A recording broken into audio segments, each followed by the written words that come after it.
అందుకోసం ఏంటంటే మనం టెక్నాలజీని మంచి కోసం ఉపయోగించుకోవాలి. మీరందరూ కూడా ఎప్పుడు కూడా అప్రమత్తంగా ఉండాలి.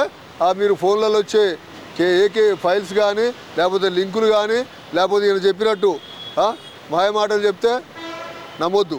నమ్మకుండా మనం భద్రంగా ఉండాలి. మన డబ్బుల్ని మనమే కాపాడుకోవాలి. అవునా? అవును కదా? అవును.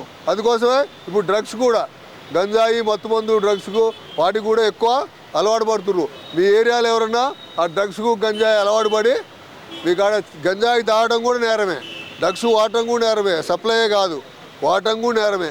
అలాంటి మీ బజార్లో లేకపోతే మీకు ఏమైనా కనపడ్డా మీరు డైల్ 100 కాల్ చేయండి, లేకపోతే కన్సర్న్ పోలీస్ స్టేషన్కి కాల్ చేయండి, ఏసీబీకి కాల్ చేయండి. మీకు నెంబర్లన్నీ కూడా నెట్లో వస్తాయి.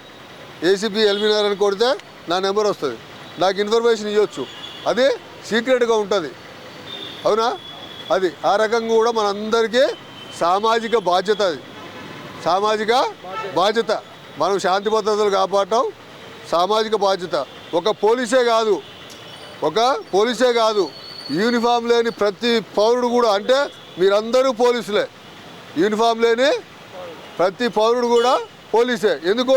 నీ కళ్ళ ముందులో ఒక నేరం జరుగుతుంది, నువ్వు ఆపొచ్చు దాన్ని, ఆపి మాకు ఇన్ఫామ్ చేయొచ్చు పోలీస్కి.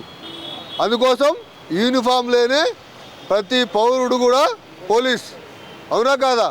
మరి అలాంటప్పుడు మీరంతా మీ బాధ్యత తీసుకొని మీ కళ్ళ ముందర ఏమైనా నేరం జరుగుతుంటే ఆడ యాక్సిడెంట్ అయింది, కింద పడిపోతాడు, మనిషిని అతన్ని ఆపాలి, యాక్సిడెంట్ చేసి పట్టుకోవాలి, ఇన్ఫామ్ చేయాలి, డైల్ 100 చేయాలి. అదంతా తోలిపెట్టి మనం ఏం చేస్తాం?